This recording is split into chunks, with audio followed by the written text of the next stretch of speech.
Okay, now we get to the good stuff. We want to talk about regression. So imagine that you have a graph like this one. If you look at that, you say, here's a bunch of observations, and those observations look kind of like a line. So instead of having a bunch of just random dots, if we could draw a line, we could describe that relationship, and we could do stuff like predict what what y would be when x is 450 or when x is 250. But we need to define a line to do that first. The thing is that we could have lots of different lines that we could draw through there. So what we need, and what regression is going to give us, is a principal way to choose a line to draw through a bunch of observations so we can describe the relationship between two variables. So the formula for a line is y equals beta 0 plus beta 1x. However, if we have a bunch of observations, then we can't draw a perfect line because these observations aren't all going to be along the line because we have an error term in there. So what we're going to have instead is a formula that says y equals beta 0 plus beta 1 times x plus some sort of error term to tell how much things are off. Okay, to make this concrete, let's assume that we have observations on you taking tests, and you have some baseline value of a test, the score on a test you could get if you didn't study at all. And then for every hour you study, your score on the test goes up some. So to make it concrete, let's say you can get a 50% on a test without studying, and then for every hour you study, you get 10% more on that test. But there's going to be an error term on the end of that. So what does the error term mean? Well, maybe there were going to be 10 things on the test and you studied 9 of them, and of course the professor would obviously ask the 10th one. Or maybe you didn't get enough sleep the night before, or maybe you made a lucky guess, or maybe you just so happen to know something about that. Sometimes you're going to do a little better, sometimes you're going to do a little worse. And that's where the error term arises. And the easiest way to include that error term is just to add it on the end and say, here's what's actually going on, plus some random happenstance. Okay, so the exact nature of the error term actually turns out to be really, really important. And a lot of what statisticians do is look at the implications of different sorts of errors and different forms of the error. What I'm going to show you here is the simplest way to deal with it, and it turns out that that actually works a lot of the time. But keep in mind that there is some important characteristics of the error term that we're not going to talk about. If you really are concerned about it, you need to hire a statistician or take more statistics classes. This is going to be the simplest way to deal with error, which turns out to actually be pretty powerful in most situations. So if we make some fairly general assumptions about the error term, and we want to specify our beta 0 and our beta 1 to do a line, what you can show is if you choose the line that minimizes the sum of squared errors, then you get a very nice line under many, many different definitions of the error. And that's what we're going to do. This is called ordinary least squares. We're going to minimize the sum of squared errors. Okay, so for example, if you look at this line here, you can see that the line doesn't go through every single dot. There's error. So for example, this dot here that's at x equals 3 and y equals 5, we have a predicted value on the line of 4, but the actual observed value is at 5. So there's an error of positive 1. 5 minus 4 is positive 1. And you can see the other errors from the other dots on there. And if you take all those errors, the error for the first one was negative 1. The second one's actually on the line, so the error is 0. For the third one, the error is positive 1. And for the last one, the error is negative 1. What we want to do is square all those errors, add them up, and then choose the line that gives us the minimum value of those errors. Okay, so once again, to do ordinary least squares, we're going to pick the line that minimizes the sum of squared errors. Luckily, we don't have to draw hundreds of lines and count them all up. Somebody's already figured out a formula for doing that. You have to know how to do linear algebra and multidimensional calculus, but once you do, it's pretty easy to figure out how to do that. Luckily for us, even luckier for us, we have a function in Excel that does that called linest, for linear estimate. And I'm going to show you how to use that to have Excel just tell you which line minimizes the sum of squared errors. Okay, so let's go back to the example I gave you where the score you got on a test equals 50% plus 10% times the number of hours you studied plus some error term. So I randomly generated some errors in Excel and created this table.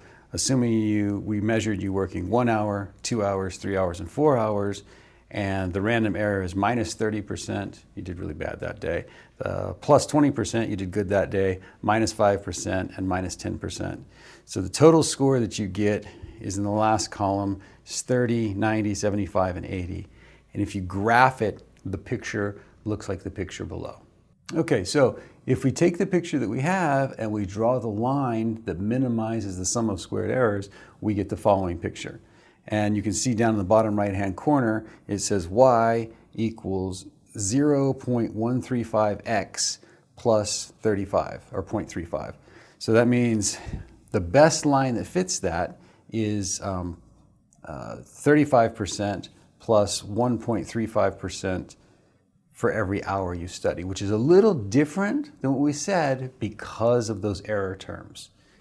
Now I want to show you how to use the Excel toolbox to do regression. You have to install this, and it'll be in different places depending on exactly what version of Excel you're using. There will be instructions on the website on how to install it. But we go to data analysis, it's the data analysis tool pack, and you see that there's a bunch of data analysis choices. There's one right here called regression. So you highlight that one, hit OK.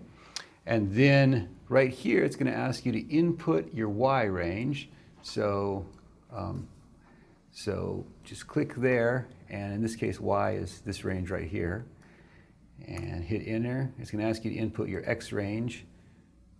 So you'll highlight all this stuff right here, enter. And right here, I've clicked the labels button because over here, I have labels at the top. So I want to make sure, I've got to rehighlight my range here. I want to make sure that it knows that that first X is not a number, but the label. Right here, I'm going to click where it says confidence interval. I'm going to change this from 95 to 99. And where it says the constant is 0, that's if you want to specify that the constant is 0. I never use that. Usually you're not going to want to use that, so we're going to leave it off. And here's some other stuff you can play with, but you don't need it. The last thing is, where do you want the output? We can output it here on this same worksheet. I can put it in a whole new workbook, but I'm just going to create a new worksheet in this case. And I can name it if I want to, but I'm not. I'm just going to let it call it sheet 1 or sheet 2. So once you've highlighted all those things, you hit OK. And it creates a whole new page here. And the first thing you'll notice is right here, we have the coefficient estimates. So the coefficient estimate is beta 1 is the intercept, beta 0 is the intercept, and that's 11.42229. And beta 1 will be the slope, and that's on the X here, that's 1.97. So right here, you have the labels, and right here, you have the coefficient estimates. So that's the first thing I want to show you. The second thing is right here. This is the, let me highlight it real quick.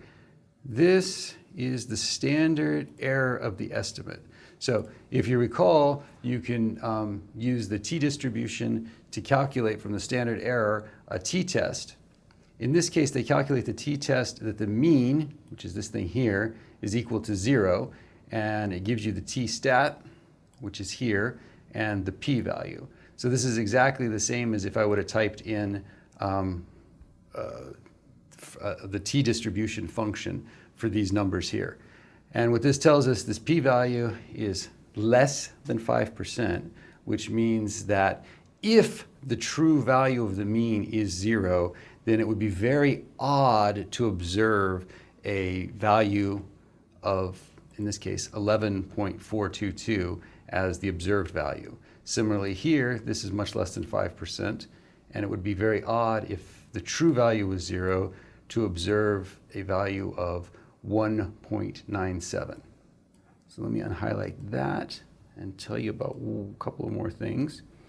Here we have the confidence interval for a 95% confidence interval, which we calculated before. And this is the default confidence interval. So you can see that I can say my intercept is somewhere, the intercept is this guy here, is somewhere in between 9.8 and 13.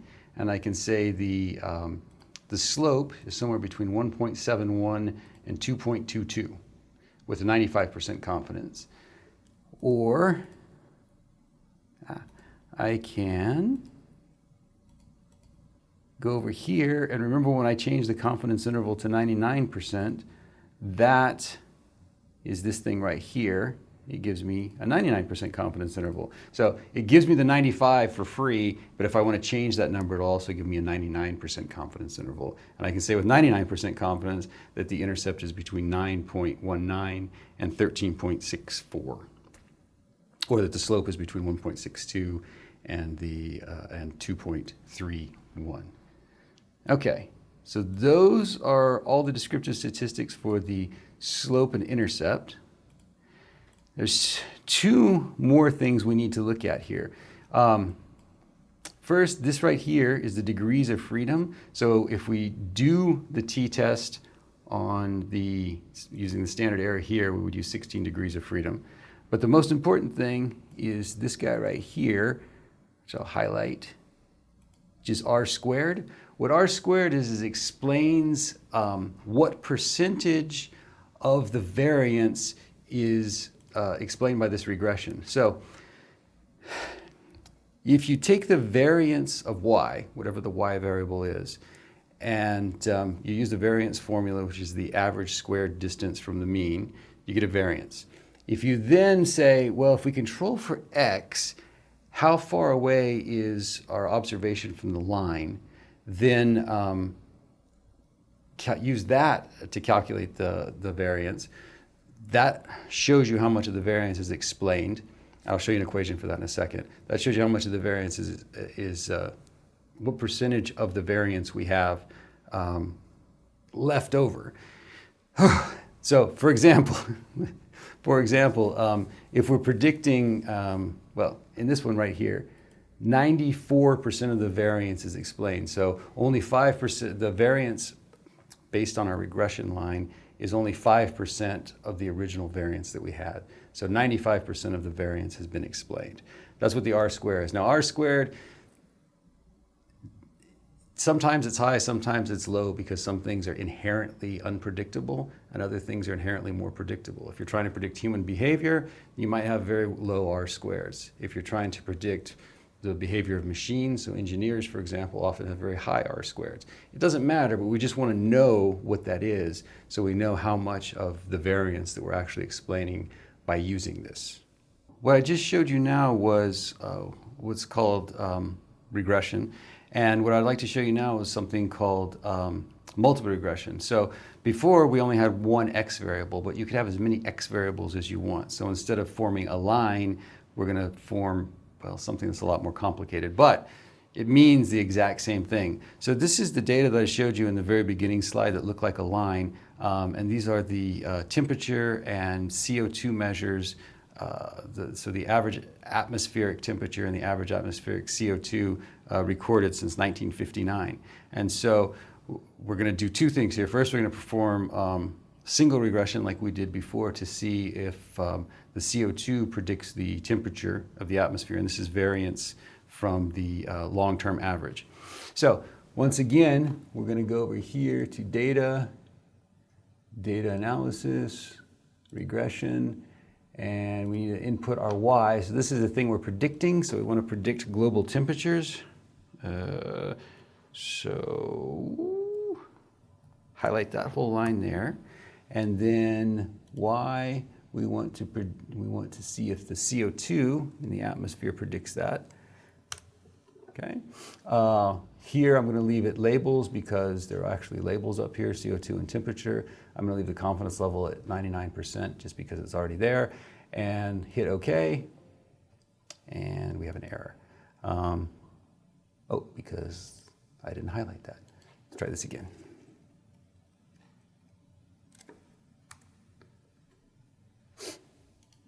Okay, so here we have our output, and we can look again. Here's the intercept term, of course, and the intercept is negative 3.326, whatever. So what that says is when CO2 is 0, the average global temperature will be 3 degrees Celsius below the long-term mean. I don't know if that's meaningful, but that's what that number tells us. The p-value here is much lower than 5%, so that tells us that it's significantly different than 0. And we have some 95% confidence range and 99% confidence range.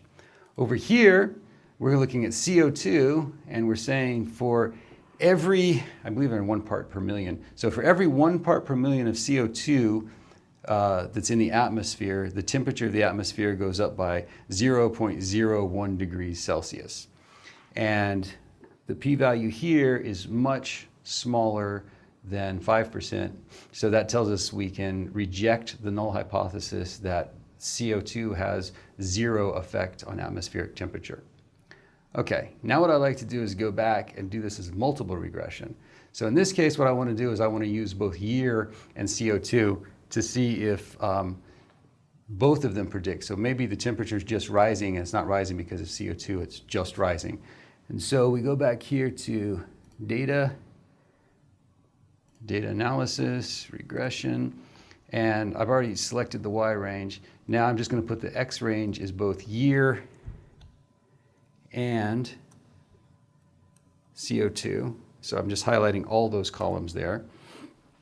And I'm going to do it in a new workbook again. I hit OK, and here's what we get.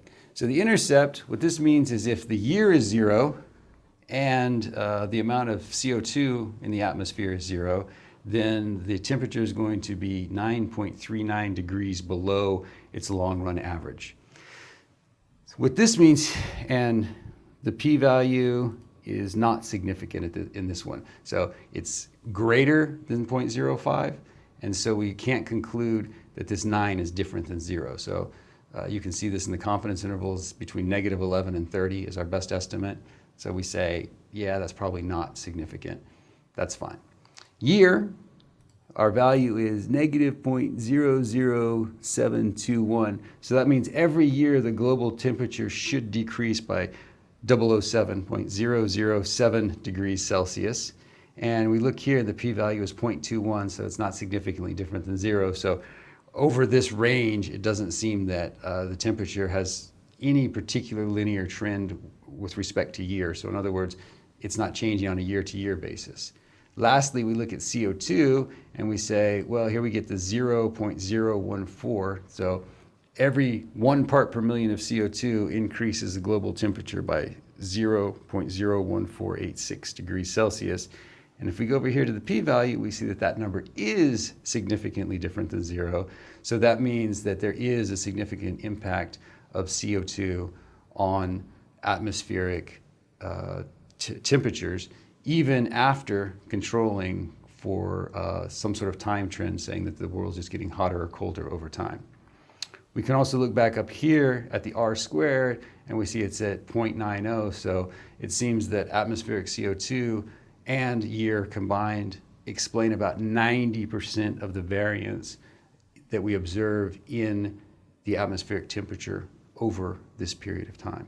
So when you do your report, this is what you're going to have. You're going to have something that looks like this, and you're going to want to say something like, the intercept doesn't seem significantly different than 0, and the effective year doesn't seem significant, but the effective CO2 is significant, and it seems like for every 1 unit of CO2 we get 0.01 units of atmospheric temperature.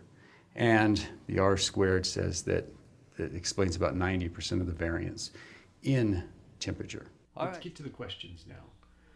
So here's the output from the CO2 and year regression data. And I just want to go through all the pieces and make sure that you understand what they are.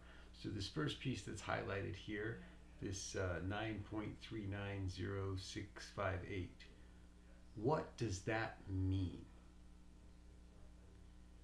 That is the intercept of the regression equation. So it tells us where the line intercepts the y-axis, which means it tells us what the value is when all the x's are equal to 0. In this case, the x's are the year and CO2. So if you're in year 0 and there's no CO2, then your temperature should be 9.390658 degrees higher than average. So all it tells us is what happens when the x's are 0. It doesn't tell us anything else, and it might not be useful. In this case, it's probably not very useful because you're not ever going to be in the year 0 with 0 carbon dioxide.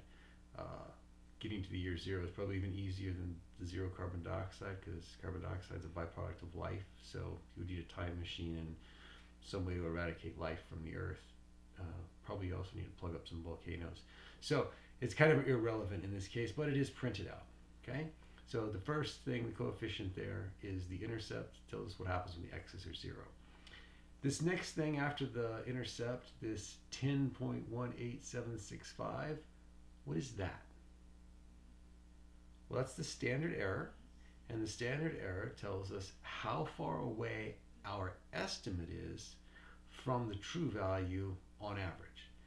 Unfortunately, it doesn't tell us how far away this specific estimate is. It just tells us how far on average we would expect to find our estimated values. So we don't know what the true value is. We just have an estimate that's created from presumably a random sample, and the standard error tells us how far away our estimate is from the true value on average. If you've forgotten about this, go back and look at the sampling lecture. All right, the next thing, t-stat 0.921768. What does that mean? Okay, if you remember from the hypothesis testing lecture, we can create a hypothesis test by saying the observed value minus the hypothesized value, all of that divided by the standard error of the estimate. Now there we were estimating the means, here we're estimating the intercept of a regression equation, but the central limit theorem still works here. So we can create a t-stat, and we know that the observed value minus the hypothesized value divided by the standard error is distributed as a t-distribution. The degrees of freedom are slightly different, and they're displayed up there, but the important thing is it's a t-distribution. We know what to do with the t-distribution. So what do we do with the t-distribution? Well, let's look at this p-value of 0.360604. What does that tell us? Okay, the p-value tells us the probability of getting a result at least as extreme as the one we get. Okay, this is a two-sided test, so at least as extreme here means either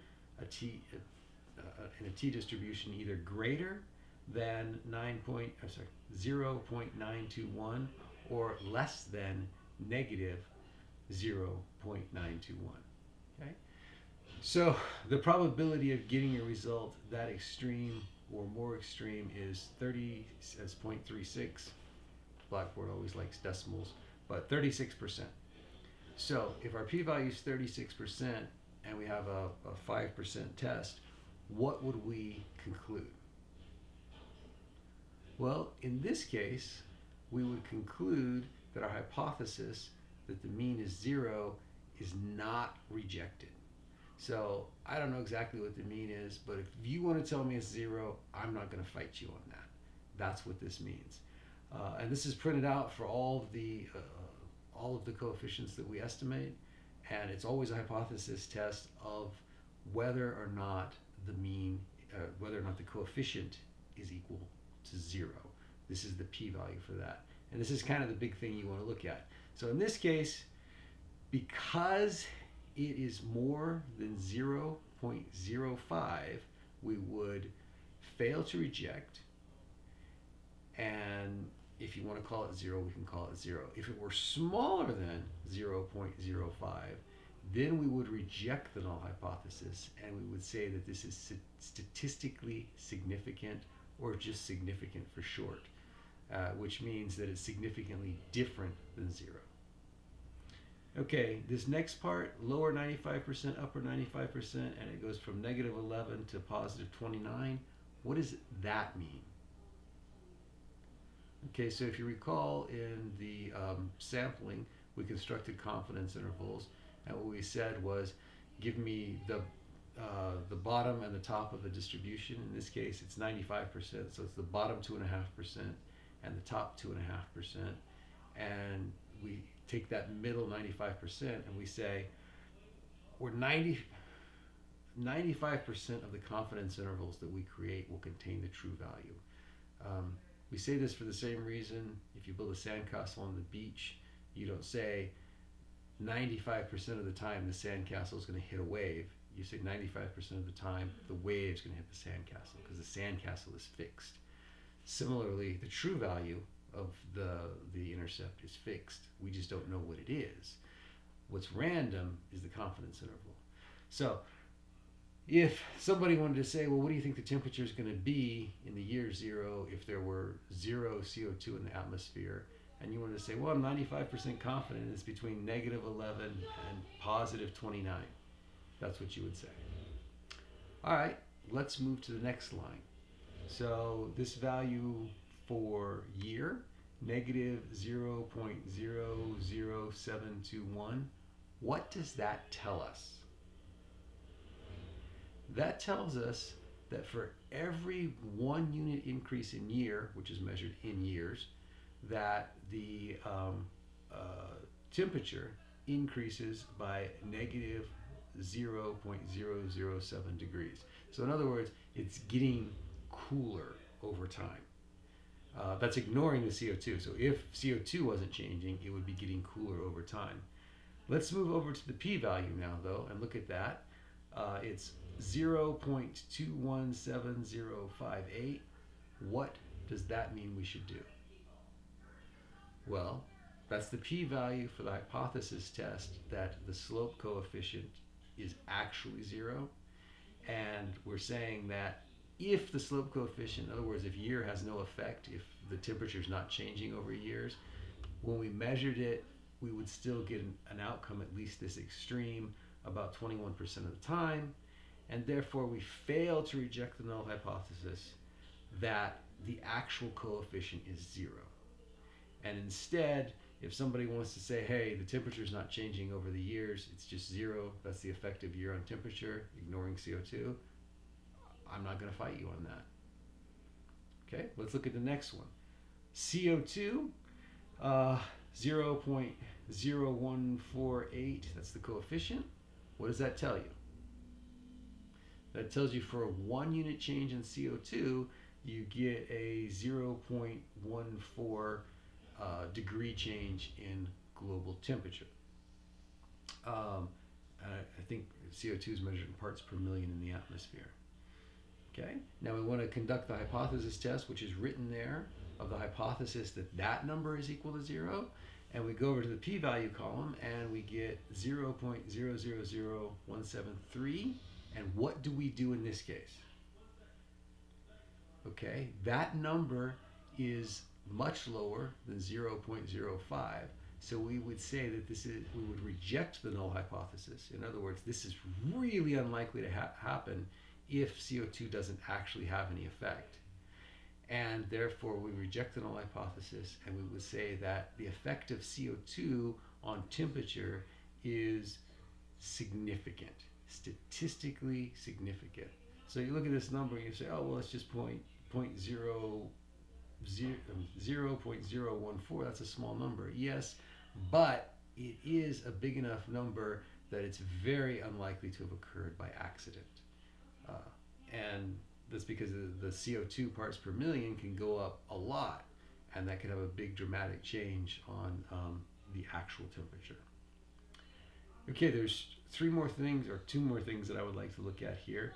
If we look up here at the R squared, that's 0.900115. What does that tell us? Okay, the R squared tells us the percentage of the variance that's explained by the X variables. So if we just wanted to look at temperature, there would be some variance, like this far apart on temperatures. If we say, okay, we want to look at it, but now I'm going to tell you what the year and the CO2 is, then there's only this much variance. And so we explained 90% of this variance by that. There's still 10% of the variance that's not explained, so it's explained by other things or it's just random. But 90% of the variance is explained by the x variables, not the intercept, just the x variables. Okay? The intercept doesn't tell us anything about the r squared, and the r squared doesn't tell us anything about the intercept. But the r squared does tell us what percentage of the variance in temperature is explained by the year and the CO2.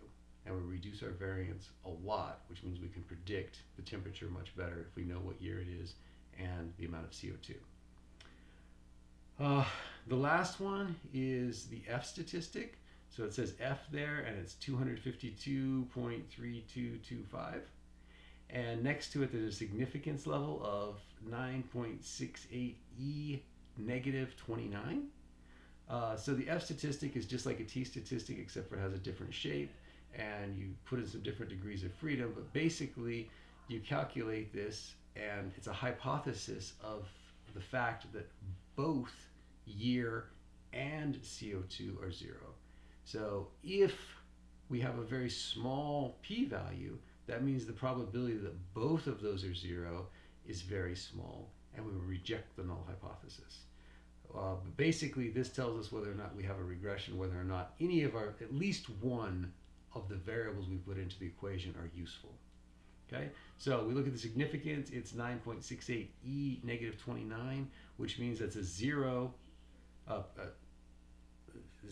point, and then there's a bunch of zeros. Specifically, there's 28 zeros, and in the 29th spot after the decimal place, there's a 9. So it's a very, very small number. It's very, very unlikely that we would find what we found here if, in fact, none of our x's mattered. So we would reject the null hypothesis and conclude that at least one of those two variables, either year or CO2, does have some explanatory power. In this case, it's probably the CO2, because we've also found that it has an effect there. Okay, so that's what the F-statistic does. It tells us the problem. It is a test of whether or not all of the x's are equal to 0. If we reject the F test, then what we're saying is at least one, and maybe more, we don't know how many, but at least one of those variables is explaining stuff that's going on here. Okay, that's everything. I will give you a practice that's going to look just like this, and then I will give you a test that's also going to look just like this, except the numbers will have changed.